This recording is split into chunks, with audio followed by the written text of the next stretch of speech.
Hello बच्चों, आपका स्वागत है रियल के बादशाह सोन फिजिक्स सेंटर में। दोस्तों, आपके लिए हम केवल बोर्ड का सिलेबस ही पढ़ा रहे हैं। ठीक है, बोर्ड में जो भी आ रहा है, जो बोर्ड में कैसे कैसे क्वेश्चन पूछेगा, ठीक है ना, किस किस प्रकार से क्वेश्चन आता है, 2 नंबर 3 नंबर 5 नंबर, उसी को हम लोग सॉल्व कर रहे हैं, उसी को बता रहे हैं। तो दोस्त, जो भी बच्चे पढ़ाई कर रहे हैं बोर्ड के लिए, ठीक है ना, मेरा एक ही मिशन है कि बच्चों को बोर्ड टॉप कराना। ठीक है ना, आईटी मेडिकल का सपना छोड़िए। ठीक है, अभी एक ही फोकस करना है कि बोर्ड में अच्छा मार्क्स कैसे लाया जाए। ठीक है ना, और बोर्ड में अच्छा मार्क्स आ जाएगा तो सब काम हो जाएगा। आईटी जेईई हो या मेडिकल या कोई भी एग्जाम हो, आपको वहां कोई दिक्कत नहीं होगा। ठीक है ना, तो मेरा एक ही लक्ष्य है कि आपको किसी तरह बोर्ड में टॉप करा। ठीक है, कोई बोर्ड हो, बिहार बोर्ड हो, सीबीएसई बोर्ड हो, यूपी बोर्ड हो, एमपी बोर्ड हो, झारखंड बोर्ड हो, कोई भी बोर्ड हो, आप लोग क्या कीजिए, आपका क्वेश्चन बैंक ले लीजिए। ठीक है, अपने अपने बोर्ड का। ठीक है, जो चैप्टर पढ़ा दिए हैं उसको पहले थोड़ी पढ़ लीजिए, नोट्स बना लीजिए। उसके बाद जितना क्वेश्चन अभी तक पूछा है आप लोग बनाते चलिए। वैसे ए बी क्वेश्चन आपसे छूटेगा नहीं। ठीक है ना, किसी भी बोर्ड का एग्जाम हो, आपका ए बी क्वेश्चन छूटने वाला नहीं है। पूरा को हम कवर करके चल रहे हैं। तो दोस्तों, ईमानदारी पूर्वक आप लोग बनाते चलिए, नोट्स को याद करते चलिए। ठीक है, कोई भी डाउट हो तो पूछते चलिएगा। ठीक है ना, एक ही लक्ष्य है कि आपको क्या करना है, बोर्ड टॉप करना है। ठीक है ना, क्या करना, हमको बोर्ड टॉप करना है। जो बच्चे कोटा में पढ़ाई कर रहे हैं, ठीक है, उनको भी जैसे वहां गए हैं, लेकिन पूरा आपको आईटी जेईई बता जा रहा है, और लास्ट में क्या दिक्कत होता है कि बोर्ड में क्या लिखे पता ही नहीं चलता है। ठीक है ना, तो दोस्त, आप जहां पढ़ रहे हैं वहां पढ़ते रहे। ठीक है, लेकिन बोर्ड के लिए, बोर्ड में टॉप करने के लिए इस चैनल को सब्सक्राइब जरूर करें और यहां से नोट्स बनाते चलिए और यहां से पढ़ाई करते चलिए, क्योंकि बोर्ड में आपको जो भी आएगा क्वेश्चन, हम जो पढ़ा रहे हैं यहीं से क्वेश्चन आपको आने वाला है। ठीक है, तो दोस्तों, पिछले क्लास में मैंने बताया था आपको, क्या पिछले क्लास में मैंने आपको बहुत बता दिया था क्या कि velocity of object and image in case of lens. ठीक है, क्या आपका केस ऑफ लेंस मतलब एक लेंस था। ठीक है ना, और ऑब्जेक्ट मूव करे तो इमेज किधर मूव करेगा, ये वाला आपको फॉर्मूला बता दिया गया था। ठीक है ना, और बताए थे उसका जो फॉर्मूला आएगा वो आपका कहाँ पूछेगा बाबू, वो आपका एग्जाम के ऑब्जेक्टिव में पूछेगा। ठीक है ना, और उसका बाद फिर कौन क्या पूछेगा, जेईई मेंस में पूछेगा। ठीक है, तो अभी केवल हम बोर्ड के लिए काम कर रहे हैं, तो बोर्ड को लेकर ही चलेंगे। ठीक है ना, उससे ज्यादा हमको नहीं सोचना है। हम लोग का एक ही टारगेट है कि बोर्ड में कैसे टॉप करें। ठीक है ना, बोर्ड का कितना क्वेश्चन उसको बना चलना है, बस कुछ नहीं। आप लोग जहां पढ़ता है पढ़ाई कर रहे हैं पढ़िए। ठीक है ना, जो बच्चे बोर्ड के लिए टेंशन नहीं लेना, ठीक है, सिर्फ ज्वाइन हो जाइए, नोट्स बनाते चलिए, इसको याद करते चलिए बस। ठीक है, और कुछ कहीं भी पढ़ाई कर रहे हो, ठीक है ना, आप क्या करना है, अपने स्टेट का, ठीक है ना, या जहां से आप पढ़ाई कर रहे हैं, ठीक है, या जिस बोर्ड से पढ़ाई कर रहे हैं उसका एक क्वेश्चन बैंक आप ले लीजिएगा। नोट्स बनाने के बाद उसके बाद उसको बनाना स्टार्ट कीजिएगा, देखिए टोटली का टोटल क्वेश्चन आपका बन जाएगा। ठीक है, तो दोस्त, आज एक हम लोग नया टॉपिक पढ़ने वाले हैं जिसका नाम है, दोस्तों, पढ़ लिखिए आपका एक इंपॉर्टेंट कॉन्सेप्ट। क्या दोस्त, आपका इंपॉर्टेंट कॉन्सेप्ट लिखिए। क्या लिखिएगा, इंपॉर्टेंट कॉन्सेप्ट। ठीक है ना, इसको लिखिएगा वीवीआई। क्या होगा आपका, वीवीआई। ठीक है ना, ये आपका क्या बोर्ड एग्जाम में बहुत बार ऑब्जेक्टिव के तरह पूछता है। ठीक है ना, और यहाँ पे क्या लिखिएगा, यहाँ पे लिख लीजिएगा बोर्ड एग्जाम। क्या होगा आपका, बोर्ड एग्जाम में आएगा। कहाँ आएगा, बोर्ड एग्जाम में आएगा। ठीक है दोस्त, तो इंपॉर्टेंट कॉन्सेप्ट है जो बोर्ड एग्जाम में आएगा। ठीक है, आप लोग पूरा सिमिलर से देखते चलिए, समझते चलिए। ठीक है ना, तो देखिए क्या लिखते हैं, refractive index of any medium depends on wavelength of light. क्या वो लिखा गया, refractive index of any medium depends of wavelength of light. So, focal length of lens will be different for different wavelength of light. आप लोग समझते चलिए दोस्त क्या लिखा गया, इसको ध्यान में देखते चलिएगा। लिखा गया दोस्त इंपॉर्टेंट कॉन्सेप्ट। ठीक है, जो बोर्ड एग्जाम पूछता है, कहाँ आपका ऑब्जेक्टिव पूछा। ठीक है, कहाँ दोस्त पूछेगा आपसे, बोर्ड एग्जाम ऑब्जेक्टिव पूछेगा। क्या, refractive index of any medium depends of wavelength of light, so focal length of lens will be different for different wavelength of light. मतलब कहता है दोस्त कि भाई हमको पता है कि जब अभी हम लोग क्या चल रहा है, ऑप्टिक्स चल रहा है, हम ऑप्टिक्स में क्या पढ़ते हैं, हम लाइट के बारे में अध्ययन करते हैं। क्या करते हैं दोस्तों, लाइट के बारे में हम लोग पढ़ाई करते हैं तो पता है कि जब भाई लाइट है, प्रकाश है, ठीक है, तो प्रकाश है, जब प्रकाश आपका एक प्रिज्म से जाती है, ठीक है, तो आपको 7 कलर में बढ़ता हुआ दिखाई देगा। क्या होगा आपका, जैसे मानो कि आप एक प्रिज्म है, यहाँ से लाइट को भेजेंगे तो इस साइड 7 कलर आपको दिखाई देगा, ठीक है ना। और उसका नाम क्या वो होगा, क्या लिख सकते हैं, VIBGYOR, ठीक है ना। Violet, indigo, blue, green, yellow, orange और रेड, ठीक है ना।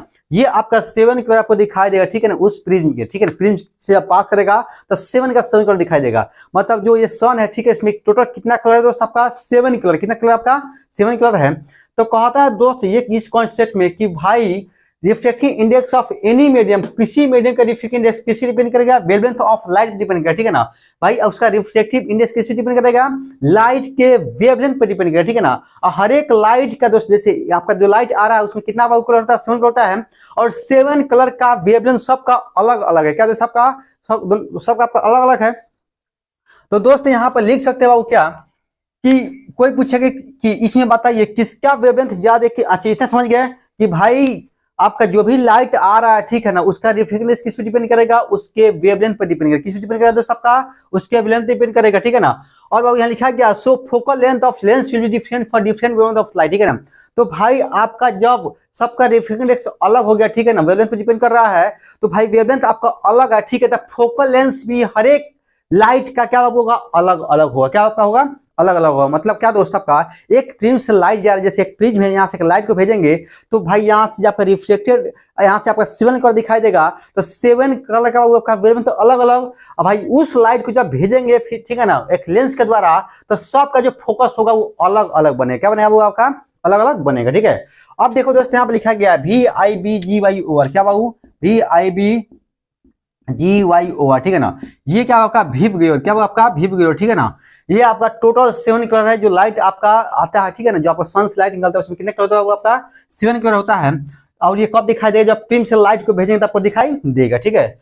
दोस्त आपका पूछेगा कि भाई इसमें किसका वेवलेंथ सबसे अधिक और किसका वेवलेंथ सबसे कम, ठीक है ना दोस्त। तो याद रखिएगा जब इधर से इधर बढ़ेंगे तो वेवलेंथ आपका इंक्रीज करेगा, वेवलेंथ क्या करेगा आपका, इंक्रीज करेगा। लेकिन जब इधर से इधर बढ़ेंगे तब वेवलेंथ आपका घटेगा। क्या होगा दोस्तों, जब आपका इधर से इधर बढ़ेंगे तो वेवलेंथ आपका इंक्रीज करेगा, और जब इधर से इधर चलेंगे तो वेवलेंथ क्या आपका घटेगा, ठीक है ना। क्या वो आपका घटेगा। तो कोई आपसे पूछेगा बाबू कि बताइए कि आर और भी में किसका वेवलेंथ ज्यादा किसका वेवलेंथ कम, ठीक है ना दोस्त। तो दोस्त देखो ऐसे चल रहे थे, इधर वेवलेंथ बढ़ रहा है, ऐसे तो घट रहा है, तो अब भी यहाँ यार यहाँ, ठीक है ना। तो इसका वेवलेंथ ज्यादा इसका वेवलेंथ कम, ठीक है ना दोस्त। तो क्या करेंगे, इसका वेवलेंथ ज्यादा और इसका वेवलेंथ कम, कोई दिक्कत। तो भाई ये आपका ऑब्जेक्टिव में पूछेगा, कहाँ पूछेगा दोस्त आपका, ये आपका ऑब्जेक्टिव में पूछेगा आपका बोर्ड एग्जाम में। कहाँ पूछेगा बाबू, ये आपका ऑब्जेक्टिव पूछेगा बोर्ड एग्जाम में कि किसका वेवलेंथ ज्यादा किसका वेवलेंथ कम, ठीक है ना। अब देखिए इसका कितना कितना होता है वो हमको याद करने की आवश्यकता नहीं है, ठीक है ना। हमको ये सिर्फ कॉन्सेप्ट याद रखना चाहिए कि भाई इधर से इधर बढ़ेंगे तो वेवलेंथ आपका बढ़ेगा, इधर से इधर बढ़ेंगे तो वेवलेंथ आपका घटेगा, ठीक है ना। और आपको इसी टर्म में आपसे पूछेगा किसका वेवलेंथ ज्यादा और किसका वेवलेंथ कम होगा, यही आपसे पूछा जाएगा, ठीक है। तो दोस्त इसमें तो बता दिए, एक और क्वेश्चन बता दीजिए आप लोग, आपका लेम्डा वाई और लेम्डा बी में किसका वेवलेंथ ज्यादा किसका वेवलेंथ कम, ठीक है ना दोस्त। तो y का बाबू वेवलेंथ ज्यादा और b का वेवलेंथ कम, तो ऐसे कर देंगे, ये बाबू ज्यादा हो जाएगा, ये वाला का हो जाएगा कम हो जाएगा, ठीक है। यहां तक किसी को दिक्कत नहीं होना चाहिए, क्या वो आपका कोई दिक्कत नहीं होना चाहिए। और देखो क्या एक कॉन्सेप्ट हम जानते हैं, एज वी नो दैट, जैसा कि हम सभी जानते हैं बाबू, क्या जानते हैं बाबू, क्या म्यू इक्वल क्या बाबू आपका 1 प्लस ए बटा लेमडा स्क्वायर, क्या दोस्त आपका, चाहे लिखिए mu equal to mu not, क्या दोस्त आपका mu equal to mu not 1 plus A बटा लेमडा स्क्वायर, क्या दोस्त आपका एक आपका इक्वेशन बाबू क्या हो गया। यहाँ से क्या लिख सकते हैं बाबू, हमने एक जानते हैं क्या हम लोग कि आपका रिफ्लेक्टिव किस पे डिपेंड करेगा, आपका वेवलेंथ पे डिपेंड करेगा, ठीक है। तो दोस्त यहाँ लिख सकते हैं क्या mu equal to mu not plus 1 बटा, यहाँ लिखिए फिर से mu equal to mu not plus A बटा लेमडा स्क्वायर, ये दोनों को क्या आपका कांस्टेंट है, ठीक है ना। तो यहाँ से लिख सकते हो क्या म्यू जो होगा, ठीक है ना, वो इनवर्सली प्रोपोर्शनल 1 बटा लेमडा स्क्वायर, ठीक है ना। यानी कि क्या बाबू यहाँ पे अगर लेमडा बढ़ेगा, क्या होगा आपका लेमडा बढ़ेगा तब म्यू घटेगा, क्या होगा लेमडा बढ़ेगा तो म्यू घटेगा, और बाबू म्यू बढ़ रहा हो तो लेमडा घटेगा, म्यू बढ़ रहा हो तो लेमडा घटेगा, मतलब अगर रिफ्रैक्शन इंडेक्स बढ़ेगा तो वेवलेंथ घटेगा, और दोस्त आपका रिफ्रैक्शन इंडेक्स घट रहा हो तो लेमडा आपका बढ़ रहा हो। ठीक है, तो यहां से क्या क्वेश्चन नंबर 1 कर देंगे। अगेन वी नो दैट आप लोग याद करते चलिए बाबू, बहुत जरूरी है।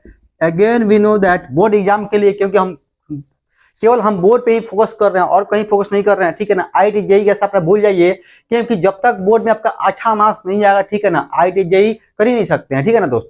तो भाई IIT JEE करना के लिए आपको बोर्ड में अच्छा मार्क्स लाना है, ठीक है। तो और बोर्ड में अगर टॉप कर गए तो IIT JEE निकलना बहुत आसान है, चुटकी का कमाल है, ठीक है, और टॉप कर गए तो ठीक है। लेकिन दोस्त अगर यहाँ आपका अच्छा मार्क्स नहीं आया तो फिर आपको बहुत दिक्कत होने वाली है, ठीक है ना, आप पूछ नहीं सकते हैं। और मैक्सिमम बच्चे परेशान हो जाते हैं, ठीक है ना, उनका दिमाग खराब होता है, डिप्रेशन में चले जाते हैं, ठीक है ना।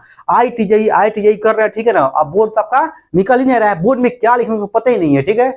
तो केवल हम आपके बोर्ड को लेके चल रहे हैं, ठीक है। तो देखिए यहाँ पे अगेन वी नो दैट, हम लिख सकते हैं क्या हम लोग 1/f, क्या दोस्त आपका 1/f इक्वल टू हम पढ़े हैं म्यूएल बटा mu M 1/r1 minus 1/r2। ये बाबू फॉर्मूला मैंने पढ़ा है, अब सभी पढ़े ये फॉर्मूला को, याद हो रहा होगा आपको, ठीक है ना। 1/f इक्वल म्यूएल बटा mu M 1/r1 minus 1/r2। तो यहां तक आपको दिखा दे रहा हो दोस्त, ठीक है। अब यहाँ देखते चलिए बाबू, इसको क्या कर दिया, यहाँ से हमने क्या लिख सकते बाबू, यहाँ पे यहाँ से हम लिख सकते बाबू, यहाँ देखिए एफ या म्यूएल ठीक है ना। यहाँ लिख सकते बाबू क्या, यहाँ से म्यूएल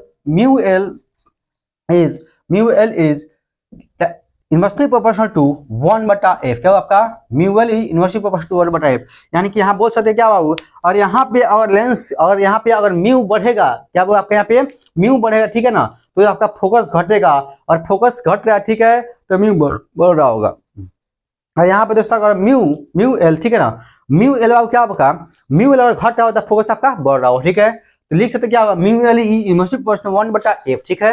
अब यहाँ पुट करेंगे क्या, फ्रॉम 1 and 2 से, किससे आपका फ्रॉम 1 और 2 से, ठीक है। 1 और 2 से क्या लिख सकते बाबू, देखिए यहाँ पर क्या आपका LHS बराबर हो गया, क्या आपका हो गया LHS बराबर हो गया। और जब LHS बराबर हुआ तो हम लोग RHS को बराबर कर देंगे, यहाँ से क्या लिखेंगे बाबू हम लोग 1/f equal to directly proportional to 1/λ²। और f इसको क्या कीजिए, अब इसको पलटी मार दीजिए, क्या कीजिए, इसको पलटी मार दीजिए। जब पलटी मारेंगे दोस्त, ठीक है, तो आपका क्या हो जाएगा, ठीक है ना। तो आपको लिख सकते हैं यहाँ पे, अच्छा यहाँ पे LHS बराबर RHS बराबर, ठीक है। तो यहाँ क्या कर सकते हो 1/f इक्वल टू 1/λ²। यहाँ से लिख सकते हो क्या हम लोग, इसको पलटी मार दिए, क्या मानिए, इसको पलटी मार दीजिएगा, तो f इक्वल टू क्या बाबू λ², क्या होगा आपका f इक्वल टू λ², ठीक है ना। यानी कि भाई अगर लेमडा बढ़ेगा तो f भी बढ़ेगा, क्या होगा लेमडा बढ़ेगा तो आपका f भी बढ़ेगा, ठीक है। मतलब आपका फोकस किस पे डिपेंड किया, तो वेवलेंथ पे डिपेंड किया, किस पे डिपेंड किया दोस्त, आपका वेवलेंथ पे डिपेंड किया, ठीक है ना। अब देखो बाबू आपका लाइट के लिए, क्या आपका लाइट के लिए, ठीक है, लाइट के लिए बाबू आपका, ठीक है ना। सोचो कि VIBGY ओवर, क्या दोस्त आपका VIBGY ओवर हम लोग पढ़े हैं। तो दोस्त आपका यहाँ लिखेंगे VIBGYOR, क्या आपका लाइट में कितना करंट होता है, लाइट में आपका 7 का होता है, लिखना VIBGY ओवर, क्या दोस्त आपका VIBGY ओवर, ठीक है ना। अब देखो दोस्त बाबू इसका आपका, ठीक है ना, इसका आपका सबसे कम किसका होता है V का, किसका आपका V का, सबसे अधिक किसका होगा R का, ठीक है ना। तो सबसे अधिक आपका R का होगा, सबसे अधिक V का होगा, ठीक है ना। यहाँ लिख सकता हूँ क्या, जैसे यहाँ से यहाँ बढ़ रहा है, ठीक है, तो यहाँ बताया हुआ क्या कि आपका बढ़ेगा क्या घटेगा। यहाँ से एक चीज लिख सकता हूँ कि आपका λ/R क्या होगा आपका ज्यादा होगा, और λ भी क्या होगा कम होगा, ठीक है ना। यानी कि B का होगा आपका वेवलेंथ कम होगा, और रेड का वेवलेंथ कब होगा आपका ज्यादा होगा, ठीक है। यहाँ तक कोई दिक्कत नहीं होना चाहिए। अभी एक हम डायग्राम बनाने वाले हैं जो बहुत इंपॉर्टेंट है, ठीक है ना। तो दोस्तों इसको आप लोग क्या कीजिए, फटाफट पर लिखिए, उसके बाद हम लोग उस टॉपिक को लिख रहे हैं, ठीक है ना, समझाएंगे, जो डायग्राम बनाएंगे कि कैसे कैसे आपका लाइट जाएगा उसको समझाएंगे, ठीक है। तो फास्ट जितना जल्दी हो सकता है इसे कंप्लीट कीजिए, हम लोग आगे बढ़ रहे हैं। तो बच्चों इसको आप लोग कंप्लीट कर लिए होंगे। आगे देखिए, आगे जो हम लोग का टॉपिक है, जल्दी वाओ फास्ट लिखा गया, ठीक है। आगे देखिए, जो भी कॉन्सेप्ट बताने इसको ध्यान पर देखते चलिए, समझते चलिए, नोट्स बनाते चलिएगा कंप्लीटली थ्रोली, ठीक है ना। इससे ज्यादा नहीं पूछेगा आपको, जितना पढ़ा रहे हैं आपसे उतना ही पूछेगा, उससे ज्यादा नहीं पूछेगा। कोई बोर्ड हो, MP बोर्ड हो, UP बोर्ड हो, CBC बोर्ड हो, झारखंड बोर्ड हो, दिल्ली बोर्ड हो, कोई भी बोर्ड हो, किसी बच्चे कहीं पढ़ रहे हैं उनको थोड़ा सा भी दिक्कत नहीं होगी, ठीक है ना। सिर्फ क्या करेंगे, थोड़ी नोट्स बनाते चलेंगे और उसको याद करना है, प्लस में अपना हर एक स्टेट का जहां से बच्चे पढ़ रहे क्वेश्चन बैंक खरीद के उसको बनाते चलेंगे, ठीक है ना। फिर जहां डाउट हो कमेंट में पूछिए। बाकी डीपीपी का व्यवस्था किया जा रहा है, हमेशा दे रहे हैं आपको हर एक चैप्टर का, हर एक टॉपिक का, बाकी पूरा नोट्स आपका थोड़ी समझाया जा रहा है और बताया जा रहा है। तो दोस्तों आगे देखिए हम लोग लिखेंगे यहाँ पे, अभी आपको बताया गया क्या बाबू कि अभी बताया गया कि फोकस जो लेंस का है वो किस पे डिपेंड करता है, आपके लेंस का फोकस उस किस पे डिपेंड करता है आपका, जैसे आपका यहाँ बताया था वेवलेंथ पे डिपेंड करता है। किस पे डिपेंड करता है, वेवलेंथ पे। यहाँ पे दिखाया था कि अगर लेमडा बढ़ रहा था, ठीक है, तो फोकस ही बढ़ रहा था, लेमडा घटेगा तो फोकस ही घटेगा, ठीक है ना। तो दोस्त यहाँ पे एक हम लेंस बना लेते हैं बहुत अच्छी तरह से। आप देखिए उस डायग्राम को देखो बाबू, यहाँ पे इसको बोलते हैं क्या, प्रिंसिपल एक्सिस बोलते हैं। और देखो बाबू यहाँ से लाइट आ रहा है, क्या वो आपका यहाँ से लाइट, पूरा ध्यान समझ लीजिएगा बाबू। यहाँ से क्या हुआ, आपका लाइट आया, यहाँ से आपका लाइट आ रहा है। यहाँ से लाइट आने के बाद, ठीक है ना दोस्त, यहाँ से देखिए बाबू, यहाँ से लाइट आपका एक लाइट यहाँ से यहाँ गया और एक लाइट क्या आपका यहाँ से यहाँ आया, ठीक है ना दोस्त। तो दोस्त यहाँ पे अभी क्या बताए बाबू, जिसका वेवलेंथ ज्यादा, जिसका वेवलेंथ ज्यादा उसका फोकस ज्यादा, क्या हुआ आपका, जिसका वेवलेंथ ज्यादा उसका फोकस ज्यादा, जिसका वेवलेंथ कम उसका फोकस कम। तो अभी मैंने बताया कि आपका रेड में और वायलेट में किसका बाबू वेवलेंथ ज्यादा, तो रेड का वायलेट ज्यादा, तो रेड का जो फोकस होगा मतलब एफ आर, क्या हुआ आपका एफ आर, ठीक है ना, एफ आर का बाबू, ठीक है ना, रेड का जो फोकस होगा, ठीक है ना, वो क्या आपका ज्यादा होगा, ठीक है ना, क्या आपका ज्यादा होगा। और यहाँ क्या लिखा एफ भी, ठीक क्या आपका ए बी, वायलेट का जो फोकस होगा क्या होगा दोस्त आपका, ये आपका कम होगा, क्या होगा आपका कम होगा, ठीक है ना दोस्त। तो आपसे पूछ सकता है कि किस लेंस के केस में कि किसका फोकस ज्यादा होगा किसका फोकस कम होगा, तो बताइएगा रेड का ज्यादा और क्या होगा आपका भी का क्या कम, और उसी प्रकार इसको बता सकते हैं। और बाकी जो लाइट का जो आपका फोकस होगा इस दोनों के बीच में होगा, एफ और आर के बीच में होगा, ठीक है ना। और इस और सबका जब फोकस अलग अलग होगा, ठीक है ना, उसको क्या बोलेंगे, तो उसको बोलेंगे क्रोमेटिक, क्या बोलेंगे इसको, क्रोमेटिक एब्रिविएशन, क्या दोस्त आपका एब्रिविएशन, ठीक है, क्या दोस्त आपका क्रोमेटिक एब्रिविएशन को बोला जाएगा, ठीक है ना दोस्त। तो इसको आप लोग फटाफट इसको क्या कीजिए, डायग्राम बनाइए, इसको लिखिए। तो ये आपका कॉन्सेप्ट याद रखना चाहिए, ठीक है। क्या कीजिए आप लोग, इस कॉन्सेप्ट क्या कीजिए आप लोग याद रखिएगा, जो बहुत आपका इंपॉर्टेंट है और बहुत एग्जाम में है। तो देखिए दोस्त, पावर ऑफ लेंस में क्या है, जैसे इसमें बता दिया था दोस्त आपका कि भाई हर एक लाइट का फोकस आपका अलग अलग होगा, ठीक है ना। तो भाई एफ और आर के बीच में जो भी आपका फोकस का अलग अलग पॉइंट होगा उस सब क्या बोलेंगे, क्रोमेटिक एब्रिविएशन बोलेंगे, क्या बोलेंगे दोस्त आपका क्रोमेटिक एब्रिविएशन बोलेंगे। अब देखो दोस्तों यहाँ लिखेंगे पावर ऑफ लेंस, अब हेडिंग दो पावर ऑफ लेंस, बहुत आसान है दोस्त, इसको वीवीआई कर लीजिएगा। और ये कहाँ पूछे बाबू, आपका बोर्ड एग्जाम में, क्या दोस्त आपका बोर्ड एग्जाम, ठीक है। बोर्ड एग्जाम के लिए हम पढ़ाई कर रहे हैं, ज्यादा हम हाई लेवल नहीं पढ़ेंगे, बोर्ड एग्जाम कंप्लीट हो जाए बाकी सब कुछ हम कवर कर लेंगे, ठीक है ना। क्या दोस्त आपका केवल आपका बोर्ड एग्जाम कंप्लीट हो, बाकी हर एक चीज क्या होगा। तो आप हेडिंग दीजिए दोस्तों पावर ऑफ लेंस, ठीक है। तो पावर ऑफ लेंस क्या होता है देखिए, इस पर इसका डिफिनेशन लिखते हैं।